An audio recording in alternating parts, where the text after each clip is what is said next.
अनुकूल घड़ी की ज्योती न होगी, मैं जब आऊंगा तब अंधेरी रात होगी. असं म्हणत काळोख्या अंधारात कोठडीमध्ये विष्णूंनी मनुष्य रूपात जो जन्म घेतला, असे भगवान श्रीकृष्णांना सर्वप्रथम नमस्कार. आणि नमस्कार, मी जनार्दन खांडेकर आणि माझा मित्र निखिल जोडगे. आज आम्ही आलेलो आहोत पालघर मधील इको विलेज या ठिकाणी. इथे भगवान श्रीकृष्णांच्या जन्मापासून ते पूर्ण त्यांचं जी कारकीर्द आहे त्या सर्व कारकिर्दीची प्रतिकृती, त्यांची माहिती या पूर्ण इको विलेज मध्ये दिलेली आहे. या मिनी वृंदावन मध्ये श्रीकृष्ण जन्मापासून त्यांचं यमुना नदी मधल्या प्रवासापासून ते त्यांचं नामकरण सोहळा, ते त्यांचं मिनी वृंदावन, मेन वृंदावन मधले अनेक मंदिरं या परिक्रमाच्या मार्गेत आहेत. त्याचबरोबर गोवर्धन पर्वत हे सुद्धा या मार्गामध्ये आहेत. तर आपण या व्हिडिओच्या माध्यमातून एक्सप्लोर करणार आहोत. भारी येत नाही काय हे तुझं हे काय गिरी काय येत काय? हा, त्याच प्रजातीचं वाटतं गिर गाय. केलेलं आहे. यांचं कसं माहितीये, गिर गायींचं दूध आहे ना भारी असतं, म्हणजे त्यापासून जे तूप बी बनवतात ना. आणि गायने सांभाळ सुद्धा खूप छान केलाय. हा,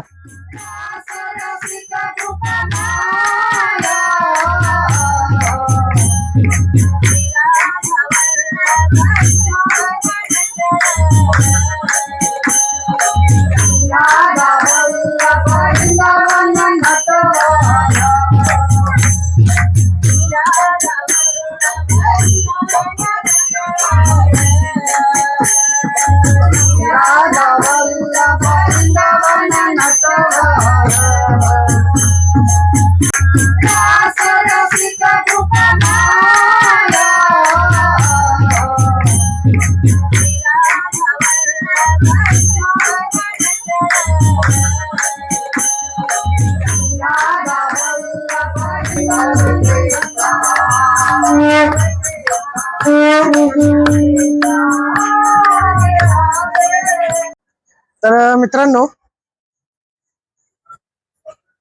आपल्या इको विलेज मधील परिक्रमेचा हा पहिलं ठिकाण आहे. या ठिकाणावर तुम्ही पाहू शकता की भगवान विष्णूंनी जेव्हा कृष्ण अवतारामध्ये जन्म घेतला, तो जन्म काही असा महालामध्ये किंवा खोलीमध्ये घेतला नव्हता. तर तो जन्म जो आहे तो एका काळोख्या कारागृहामध्ये, कंसाच्या कारागृहामध्ये देवकीच्या पोटी घेतला होता. तर त्याचं प्रतिकृती आणि सुंदर अशी मूर्तीचं दर्शन आपल्याला इथे दिसत आहे, ते पाहू शकता. आणि या इको विलेज नावाप्रमाणेच इको फ्रेंडली विलेज आहे. इथे सर्व काही वेस्ट मॅनेजमेंट असेल, वॉटर मॅनेजमेंट असेल, सगळं उत्तम प्रकारे आणि एकदम शहरामध्ये गावचा फील देण्याचा प्रयत्न केलेला आहे, जे त्या काळी होतं ते. तर मंडळी, या इको विलेजच्या परिक्रमेमधलं हे दुसरं स्थान आहे. तर तुम्ही पाहू शकता मागे एक मूर्ती आहे, म्हणजे एक प्रतिकृती आहे. ती प्रतिकृती अशी आहे, त्यामागे अशी कथा आहे की जेव्हा भगवान श्रीकृष्णांचा कालकोठरीमध्ये जेव्हा जन्म झाला होता, तर त्यानंतर वासुदेव त्यांना त्यांचे मित्र नंद यांच्या गावी म्हणजे गोकुळला घेऊन जात होते. तर ते गोकुळला जात असताना भरपूर पाऊस चालू होता, मुसळधार पाऊस चालू होता. आणि त्या पावसामध्ये यमुना नदीला खूप पूर आला होता. आणि त्यात वरून भगवान श्रीकृष्ण येत आहेत म्हटल्यावर ती यमुना नदी भगवान बाळकृष्ण यांच्या पायाला सुद्धा स्पर्श करायचा प्रयत्न करतो. त्यामुळे यमुना नदीची पातळी खूप वाढली होती.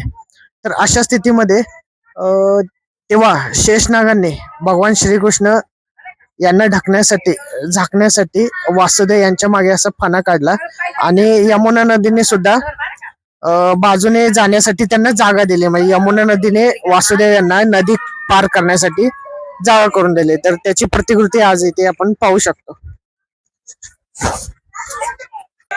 तर या इथे तुम्ही पाहू शकता यमुना नदीची सारखी थोडस पाण्याचं ठिकाण तयार केलेलं आहे.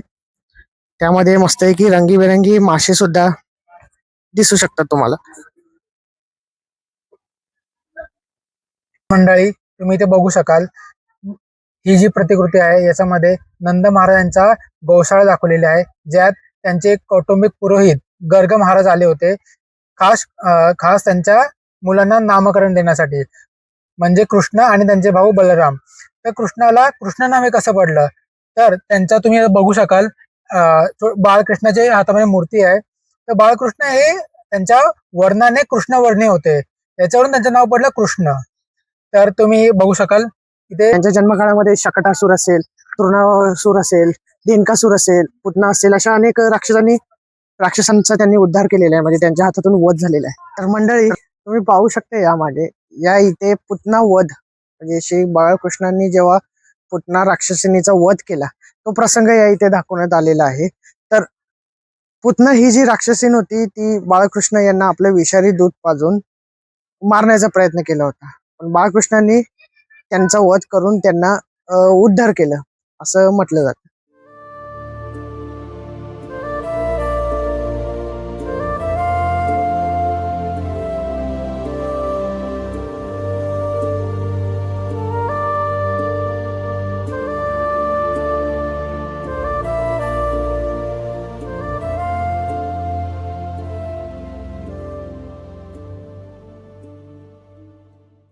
श्याम कुंड के पश्चिम दिशा के साइड में जहाँ अरिष्टासुर से पैर से गड्ढा पड़ा था, उसी गड्ढे को श्रीमती राधा रानी उनके हजारों सखियां मिलकर हाथ से कंगन निकलते और हाथ और कंगन से एक कुंड बड़ा करते।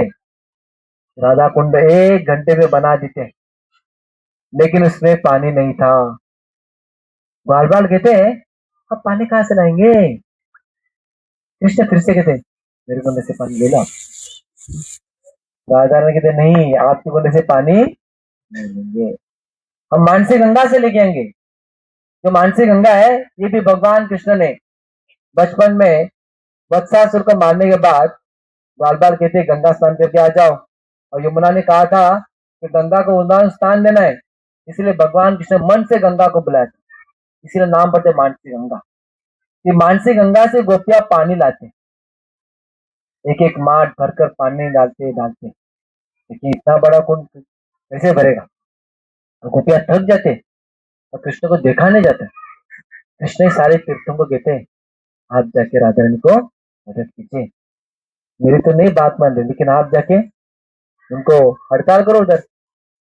जाके सारे तीर्थ जाकर राधा रानी को प्रणाम करते, प्रार्थना करते, हे राधा रानी आपका महिमा ब्रह्मा जी शिव जी कोई जानते नहीं है, आपको केवल कृष्ण जानते हैं, और आपके ऊपर एक पसीने का बूंद भी कृष्ण को सहन नहीं हो रहा है।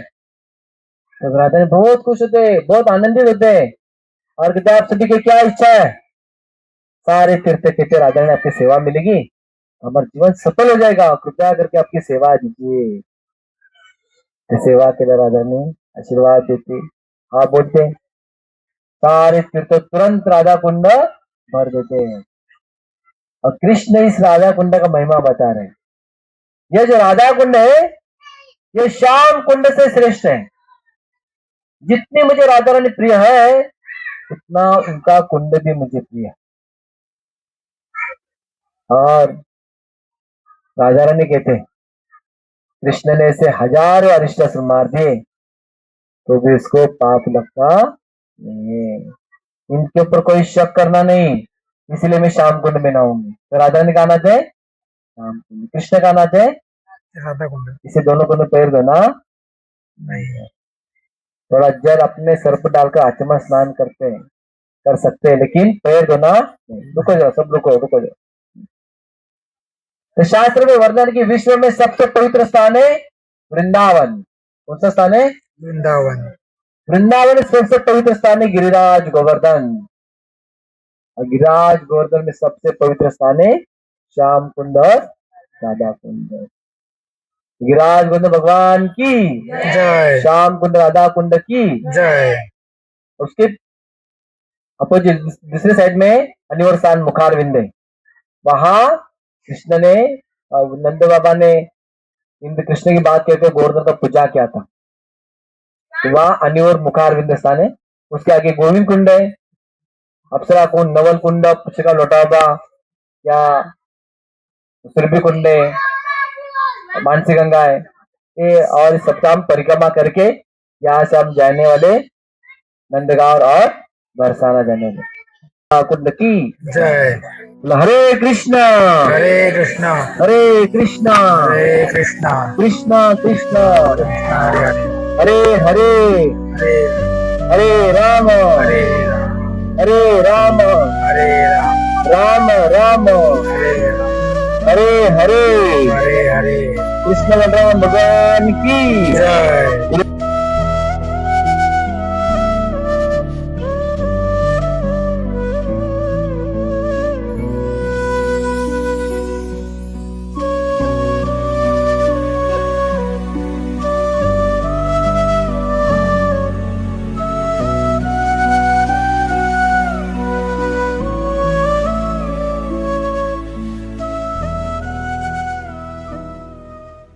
तर मंडळी, तुम्ही कधी महादेवांचं गोपीश्वर हे रूप बघितलेत का? तर तुम्ही इथे बघू शकाल.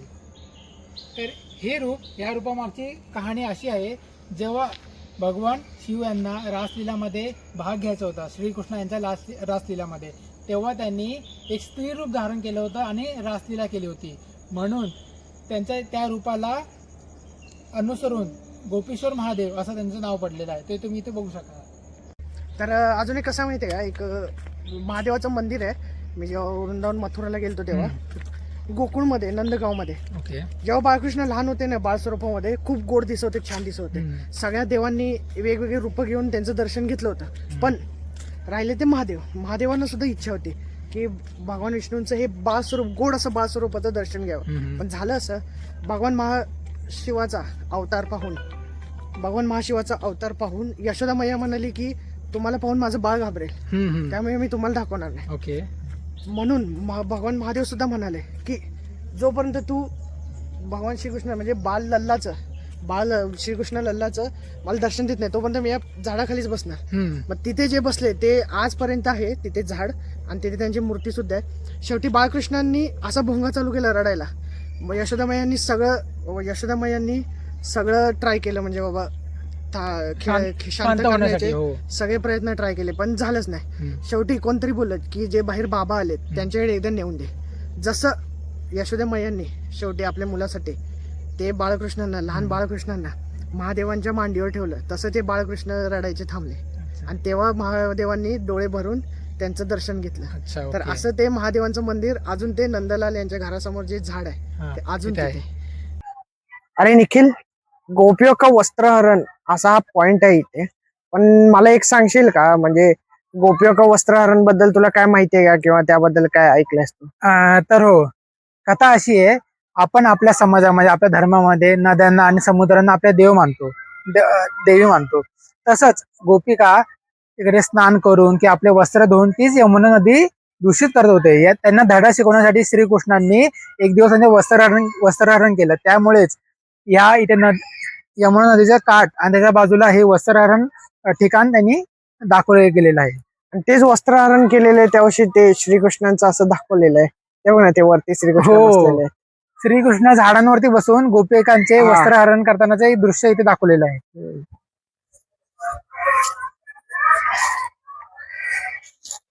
तर मंडळी, हे जे तुम्हाला छोटस मंदिर दिसत आहे बाके बिहारी यांचं, तर मी जेव्हा वृंदावनला मथुरेला गेलो होतो 1-2 महिन्यापूर्वी, 3-4 महिन्यापूर्वी, तर मी तिकडच्या बाके बिहारी मंदिरामध्ये गेलो होतो.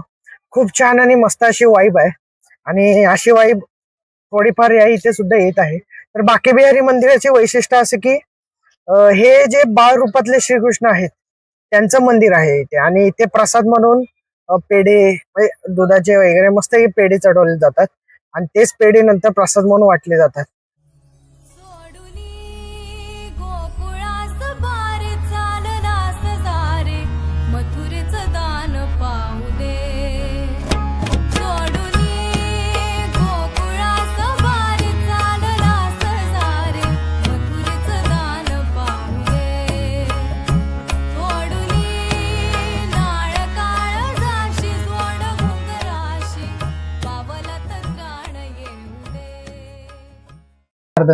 तुला श्रीकृष्णाबद्दल काय वाटतं? तू कोणत्या दृष्टिकोनातून त्यांच्याकडे पाहतोस? खरं तर पहिले म्हणजे श्रीकृष्णांकडे मी एक देव म्हणून पाहतोच, म्हणजे जे भगवान आहे, भगवंत. पण श्रीकृष्ण खरं तर आहे ना, त्यांच्याकडे माझ्या पर्सनल ओपिनियन नुसार भगवान श्रीकृष्णांकडे मी एक फक्त देव म्हणून नाही तर एक माणूस म्हणून पण पाहतो. कारण की जर बघायला गेलं तर भगवान श्रीकृष्णांचं जीवन कधीच सहज सरळ नव्हतं.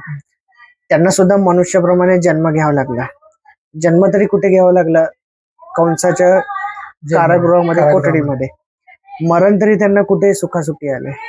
झाडावर एकांतात बसलेले असताना एक बाण येऊन त्यांच्या अंगठ्याला लावतो आणि ते आपला देह सोडतं. आणि तसं म्हणायचं भगवान श्रीकृष्णाने आहे ना, एक काही झालं तरी ते कोणाला दोष देत नव्हते. विधात्याला असं ते स्वतःच विधाते होते, पण ते ह्याच्यामुळे झालं, त्याच्यामुळे झालं, मी ते केलं नसतं तर असं झालं असतं, असं कधी काय दोष वगैरे कोणाला देत नव्हते. आणि ते एकदम कंटिन्यू प्रत्येक गोष्टीचं म्हणजे कायम त्यांच्या चेहऱ्यावर कधी स्माइल असते.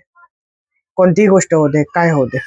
जर त्रेतायुगात जर त्यांनी पाहायला गेलं तर एक मी रील बघितली होती, त्यामध्ये एक मस्त मुद्दा मांडला होता की भगवान श्रीराम ह्याचा विचार करत बसले नाही की आपण ते सोन्याचं हरिण आणायलाच गेलो नसतो तर काय झालं असतं. त्यांनी तसं कधीच विचार केला नाही. तसंच जर ज्या आपल्या लाईफ मध्ये ज्या गोष्टी घडलेल्या आहेत त्याचा जर प्रेझेंट मध्ये आपण खूप टेन्शन घेतलं, लोड घेतला, बोलत राहिलं, तर येणारं फ्युचर जे आहे ना ते पूर्ण वाट लावून जातं. म्हणजे पास्टचा विचार करून प्रेझेंट आणि फ्युचर वाया जातं. तर श्रीकृष्णाचं असंच आहे, असं म्हणणं आहे. थोडक्यात असं भरपूर ते नॉलेज दिले, भरपूर ज्ञान दिले, पण त्यातले एक आहे की कोणतेही संकट आलं ना ढळू नका. संकट येतं जातं, तुम्ही तुम्हाला स्वतःला सांभाळा. बरोबर. असं. आणि मी त्यांच्याकडे एक गुरु म्हणून पाहतो, कारण की त्यांनी जसं महाभारताच्या युद्धामध्ये कुरुक्षेत्रामध्ये अर्जुनाला कसं मार्गदर्शन केलं. म्हणजे जवळजवळ अशी परिस्थिती होती की कौरवांविरुद्ध युद्ध जिंकणं म्हणजे अशक्य होतं. कारण की हे 5 पांडव आणि त्यांच्या मदतीला आलेले काही सैन्य, आणि कौरवांचं जर बघायला गेलं तर त्यांच्याकडे सत्ता होती भरपूर. तर सत्ता होती भरपूर, ताकद खूप होती, ताकद खूप 100 होती, पुत्र होते, ते 100 पुत्र होते. प्रत्येक जण वेगवेगळ्या त्यांना शस्त्र होती, त्यांना वेगवेगळे आशीर्वाद होते. मरणाचे आशीर्वाद म्हणजे त्यांना बोलता वरदान होते, वरदान. आणि वरून ते सध्या सत्तेत होते. पांडवांनी फक्त 5 गावं मागितली होती, ती पण त्यांना द्यायचे नव्हते. म्हणजे ते सत्तेत असल्यामुळे भरपूर राज्य त्यांच्या अधिपत्याखाली होते. ते सगळे सैन्य वरून भगवान श्रीकृष्णांचे एक नारायणी सेना त्यांच्याकडे होते. पण एक वाक्य मी वाचलं होतं, भारी वाक्य, की भगवान श्रीकृष्णांनी 100पैकी एकाला पण ठेवला नाही आणि 5पैकी एकाला पण काही होऊ दिला नाही.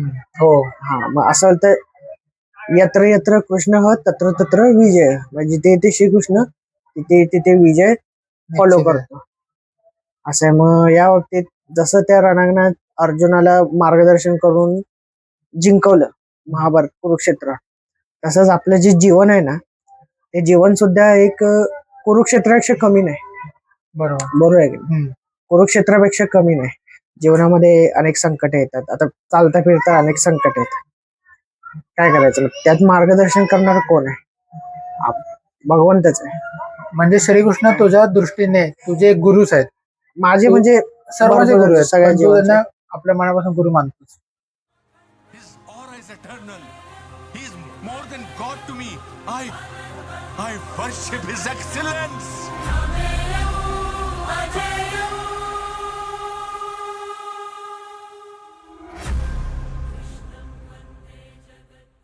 तर मंडळी, आम्ही असा विचार केला की हे जे युट्यूब चॅनल आहेत किंवा आमचा जो एक्सप्लोर करायचा जो भाग आहे, तर आम्ही असं ठरलं की महाराष्ट्राच्या राज्याच्या बाहेर जाऊन पण काही ठिकाणी एक्सप्लोर करूया, ज्याची मुळं रूट सगळी महाराष्ट्राच्या कानाकोपऱ्याशी जोडलेली आहेत. तर या अनुषंगाने आम्ही या चॅनलचं नाव माझं दक्कन ते इंडियन दृष्टिकोन, हे आम्ही चेंज करत आहोत. कंटेंट तोच राहील, माणसं सुद्धा तीच राहतील, सगळं तेच राहील, फक्त नाव चेंज होईल. रिश्ता वही नाम नया. तर मंडळी लक्षात ठेवा, नाव काय असणार आहे? इंडियन दृष्टिकोन.